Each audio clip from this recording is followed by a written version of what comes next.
হ্যাঁ, আলী রাদিয়াল্লাহু তাআলা আনহু শুধু শুধু বলেন নাই, আল্লাহ শুধু শুধু হুকুম দেন নাই, সিরু ফিল আরদি ফানজুরু কাইফা কানা আকিবাতুল মুকাদ্দিবিন। আল্লাহ শুধু হুকুম দেন দুনিয়া ঘুরা ঘুরা দেখো, ঘুরা ঘুরা দেখো দুনিয়া। আলী রাদিয়াল্লাহু তাআলা আনহু দুই ছেলেকে বলতেছে সিরু ফি দিয়ারিহিম আনজুর ফি আসারিহিম, ও হাসান ও হোসাইন, পুরান ঐতিহ্যগুলা দেখিস, যাস পুরান ঐতিহ্যগুলার কাছে। আরে নোয়াখালীও তো কিছু ঐতিহ্য এখনো রয়ে গেছে, জমিদারদের বাড়ি এখনো রয়ে গেছে, জমিদারদের এলাকা এখনো রয়ে গেছে, ঢাকায় লাল কিলা এখনো রয়ে গেছে, আহসান মঞ্জিল এখনো রয়ে গেছে, বিক্রমপুর এখনো রয়ে গেছে। রাজা বিক্রমপুর নাই, রাজবাড়ি আছে, রাজা নাই। স্বপ্নপুরী আছে, মালিক নাই। সোনারগাঁও আছে, ঈশা খান নাই, শুধু স্মৃতি আছে, স্মৃতি। আমাদেরও স্মৃতি থাকবে। আলী রাদিয়াল্লাহু তাআলা পুরান ঐতিহ্যগুলো দেখিস, তারপরে বেটা চিৎকার দিস, আইনা হাল্লু, তোমরা কোথায়? কোথায় তোমাদের স্মৃতি আছে? তোমরা কোথায়? তো বাপুই ছেলেদেরকে জবাব দিতেছে, বেটা এরা জবাব দিতে পারবে না। যদি জবাব দিত তো কি দিত শুনবি? তো বাপ ছেলে বলতেছে, বাবা বলেন কি জবাব দিত?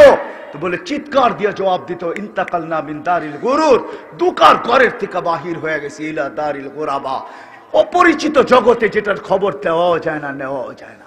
আল্লাহ হায় হায়, করুণা আমাদের চোখে আঙ্গুল দিয়ে দেখায় দিছে। আমিরশাপাড়ায় পাওয়া যাবে না, সোনাইমুড়িতে পাওয়া যাবে না, নোয়াখালীতে হয়তো পাওয়া যাবে না, আমার ঢাকা শহরে পাওয়া যাবে। করুণা লগ্নে মা বাবা মারা গেছে, সন্তান জানে না কোন কবরস্থানে দাফন হয়েছে, জানে না। কবরস্থান জানলেও কবর চিনে না, কোন কবরে দাফন হয়েছে এটা চিনে না। হায়, এটাই সত্য। ইয়াউমা ইয়াফিরুল মারউ মিন আখি ওয়া উম্মিহি ওয়া আবি ওয়া সাহিবাতিহি ওয়া বানি লিকুল্লি ইমরিইম মিনহুম শা'নুন ইউগনি উজুহু ইয়াউমা ইদিন মুসফিরা যাহিকাতুম মুস্তাবশিরা ওয়া উজুহু ইয়াউমা ইদিন আলাইহা গাবারা তারহাকুহা কাতারা উলাইকা হুমুল কাফারাতুল ফাজারা। এটাই সত্য। লা ইউজসি ওয়ালিদুন আন ওয়ালাদিহি শাইআ ওয়া লা মাউলুদুন আন ওয়ালিদিহি শাইআ। এটাই সত্য। লা ইয়াসআলু হামিমুন হামিমা। এটাই সত্য। মা আগনা আন্নি মালিয়া। এটাই সত্য। হালাকা আন্নি সুলতানিয়া। এটাই সত্য, এটাই বাস্তব, এটাই হাক্কা। আল হাক্কা তুমাল হাক্কা, এটাই হক, সত্য, এটাই। এই জন্য মেরে দোস্ত আসেন, আজকে ওয়াদা করি, পাক্কা কসম খায় ওয়াদা করি, মালিকের কাছে পরিচয় পরিচিতি অর্জন করব, মালিককে চিনব। মালিককে পাওয়া বড় কঠিন মনে উঠলো, এই জন্য বলতেছি আমাদের আল্লাহকে পাওয়া কোনো কঠিন না। ও মেরে দোস্ত, আমি সাপাড়ার মানুষ, আমি বুঝাইতে পারতেছি না। চলেন একটা রেওয়ায়াতের ভিতরে আপনাদেরকে ডুব দেওয়াই, আপনাদের সামনে রাখি, যদি বুঝে কারো আসে। আল্লাহকে পাওয়া বড় কঠিন। মুসা আলাইহিস সালাম এক বদমাশকে বাহির করে দিয়েছেন। আমাদের কিতাবেও আছে তাগরিবু আম। আগের যুগে বদমাশদেরকে জ্বালাওয়াতন করা হতো, শহর থেকে জঙ্গলে পাঠায় দেওয়া হতো।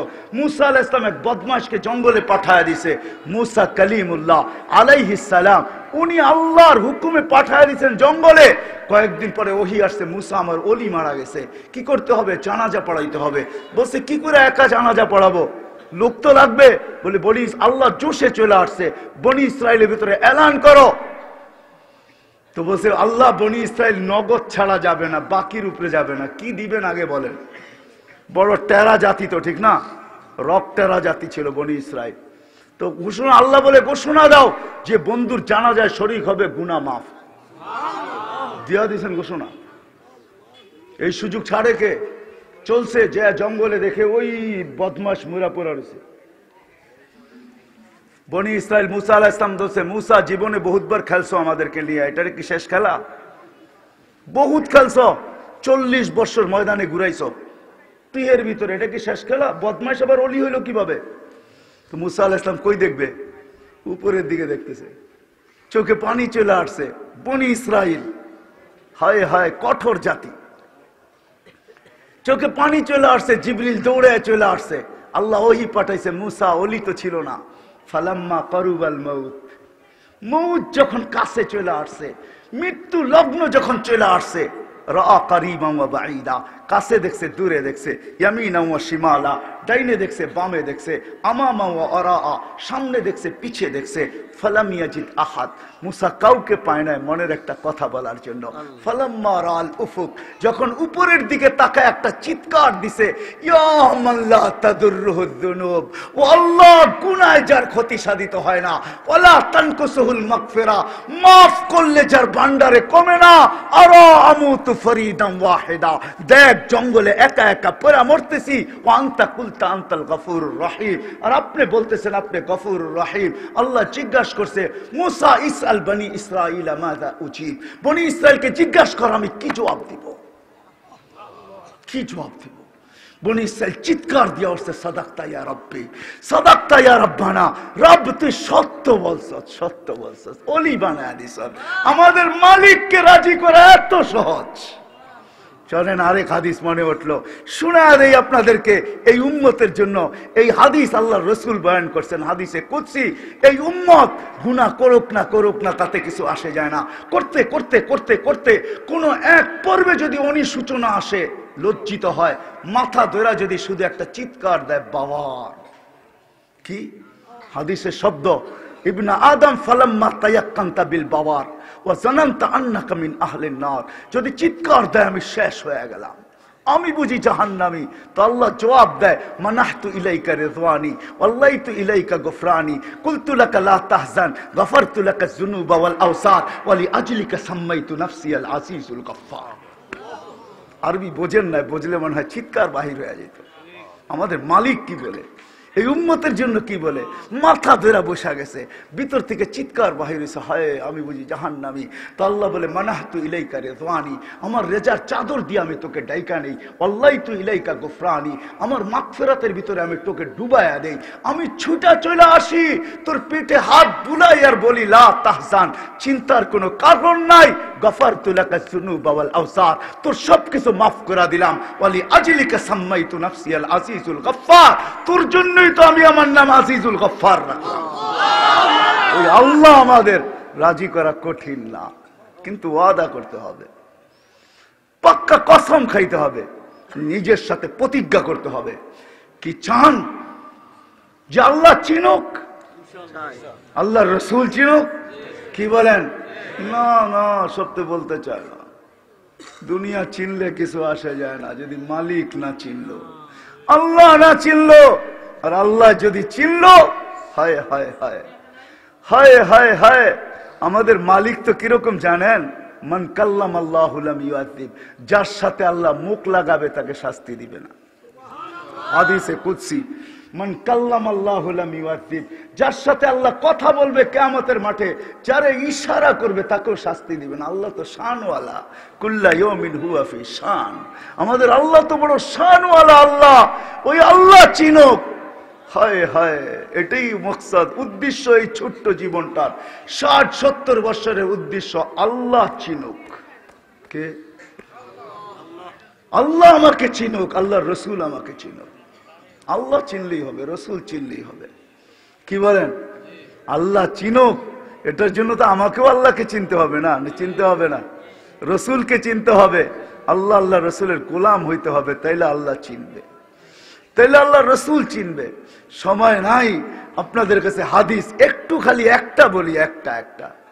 হ্যাঁ হ্যাঁ হ্যাঁ, আরে আল্লাহর কাছে পরিচয় পরিচিতি নিয়ে মুড়া দেখেন না। জালালউদ্দিন সুয়ুতী রহমতুল্লাহ আলাইহি কিতাব লেখছেন লুবাবুল হাদিস আলা কাউলিল হাসিস। ওই কিতাবের ভিতরে আছে, লাশ যখন কবরের পাশে নিবে না, তো কবর মাটি, কবর কানে কানে বলবে, আইসা গেছো, ইদান উহাব্বিলু লাকা বাতনি খাদরা, রাখতে দেরি, আমার পেট তোমার জন্য সবুজ শ্যামল হইতে দেরি হবে না।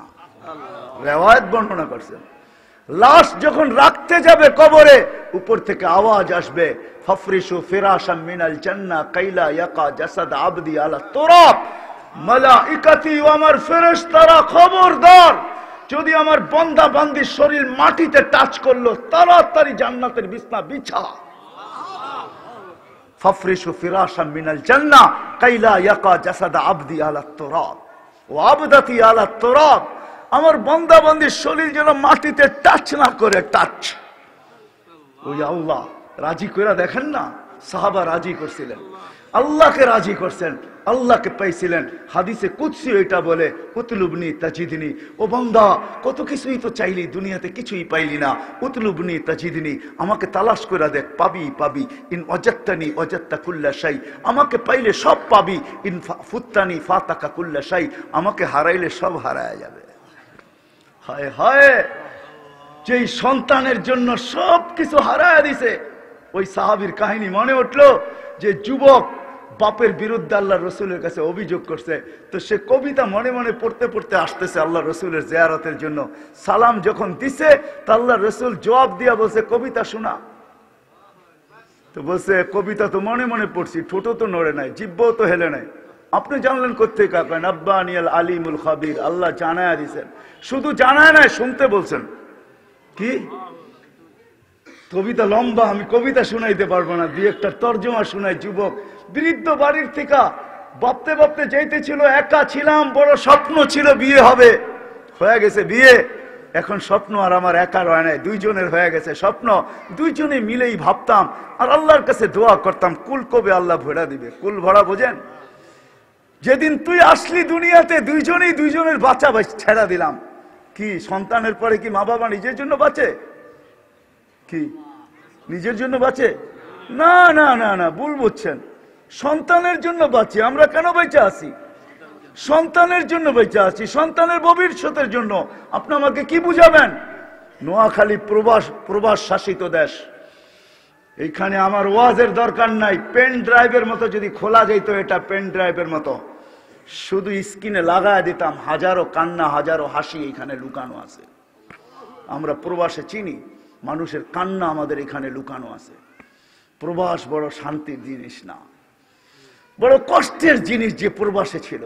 কবির কথাই সত্য। হায় হায়, ঈদের দিন যখন আসে তো প্রবাসী বলতে থাকে, ঈদ के दिन सब मिलेंगे अपने अपने यार से, मैं मिलूंगा दर्द गम की पत्थरी दीवार से। এটাই সত্য। প্রবাসে যখন ঈদ আসে না, হায় হায়, আজকে তো ভিডিও কল। আপনাদের নোয়াখালীর কাহিনী আমার মনে আছে। আমি হজে ওমরায় গেছি, তো চলে আসবো, ট্যাক্সি ভাড়া করছি, চেহারায় বোঝা যাইতেছিল না কোন দেশের। আমি বৈশাখী, আমি মনে করছি ইন্ডিয়া পাকিস্তানের হবে, নাদুস নদুস চেহারা সুন্দর। তা আমি উর্দুতে জিজ্ঞাসা করলাম, তোমার বাড়ি কোথায়? কয় বাংলাদেশে। তাইলে আমি বললাম, তোমার সাথে তার উর্দু বলে কোনো দরকার নাই। কোথায় বাড়ি? কয় নোয়াখালী। কতদিন এখানে? কয় 25 বছর। বাড়ি গেছো কয়দিন পর পর বাড়ি যাও? কয় 2 থেকে 3 বছর পর। আমি বললাম, মাইনা নিলাম 2 বছর পর, তাহলে 25 বছর, আপনি 12 বার বাড়ি গেছেন, ঠিক না? তো বলে, হ্যাঁ হুজুর তাই হবে। তো আমি বললাম যে, আপনি তো জীবনের কোনো মজাই দেখেন নাই। বৎসরে 25 বছরে 12 বার বাড়ি গেছেন। 2 মাস থেকে 3 মাস ছিলেন, 36 মাস। 3 বছর আপনি বাড়িতে ছিলেন, 23 বছরই আপনি বাহিরে আছেন। লাইফের তো কোনো মজা আপনি বোঝেন নাই। হয় হয় আমি জানি না, আমার কথার ভিতরে যে বিষ মাখানো ছিল। সে হ্যান্ডে গাড়ি চালানো ছেড়া দিয়া সাইড করে চোখের পানি ছেড়া দিছে। হুজুর আপনি বোঝেন, আমার পরিবার পরিজন বোঝে না। আমার মেয়ে আজকে আমাকে ফোন করছে, তার নাকি ক্যালকুলেটর লাগবে, সায়েন্টিফিক ক্যালকুলেটর লাগবে। একটা ক্যালকুলেটর বাহির হয়েছে সায়েন্টিফিক, তার লাগবে। আমি ট্যাক্সি চালাই, সকালবেলা বাহির হই, বিকালে ফিরি। পোশাকটা আমার নিজের হাতে ধুইতে হয়। কখনো আমি এমনও ক্লান্ত হই যে ফ্রিজের ওই ঠান্ডা খাবার খাইয়েই ঘুমায়া পড়ি। হায় হায় হায় হায়। মা বাবা সন্তান হওয়ার পরে নিজের জন্য বাঁচে না। সাহাবী রসুল বলতেছিল, ওই দিন থেকে আমার বাঁচা আমি ভুলে গেছি, তোর জন্য বাঁচতেছিলাম। হায় হায়, লম্বা কাহিনী। আমি বুড়া হইতেছিলাম, তুই জওয়ান হইতেছিলি। আমার যৌবন তোর ভিতরে স্থানান্তর হইতেছিল, আর আমি বুড়া হইতেছিলাম। আমার যৌবন তোর ভিতরে ট্রান্সফার হইতেছিল। লম্বা, শেষ পর্যন্ত বৃদ্ধ মনে মনে বলতেছিল, তুই আমাকে বাপ না ভাবতি, একজন হিতাকাঙ্ক্ষিত ভাবতে পারতি যে আমি তোর জন্য কিনা করছি। তুই আল্লাহ রসুলের কাছে, আল্লাহ রসুল আব্বাকে দেখেন নাই, কবিতা শুনতেছিলেন আর চোখের পানিতে বুক ভাসতেছিলেন। কবিতা যখন শেষ, তো যুবকের কলার ধরে বলছে, কুম আনতা ওয়া মালুকা লি আবিকা, উঠ, তুই আর তোর মাল তোর বাপের জন্য। বাপের বিরুদ্ধে অভিযোগ, ঠিক না? ওই সন্তান জানে না বাপের কবর কোথায়, ওই সন্তান জানে না বাপের কবর কোনটা। করুণা ওইটাই দেখায় দিছে চোখে আঙ্গুল দিয়া। ওই সন্তান জানে না বাপের কবরস্থান কোনটা। ওই সন্তান বাপেকে পিপি পড়া, মাস্ক পড়া, হ্যান্ড গ্লাভস পরা ওই সন্তান 2 ফোঁটা চোখের পানি দিয়ে বাপকে কবরে রাখতে পারে নাই। ফোন করে বলছে সৎ কাজ আপনারা করে আনেন, আমার বাপের করুণা হয়েছে, আমরা আসতে চাই না। হায় হায় হায়, এটার নামই দুনিয়া। আল্লাহকে চিনতে হইলে আল্লাহ আল্লাহ রসুলের গোলাম হইতে হবে। রাজি? ওয়াদা পাক্কা? যুবকরা বুঝে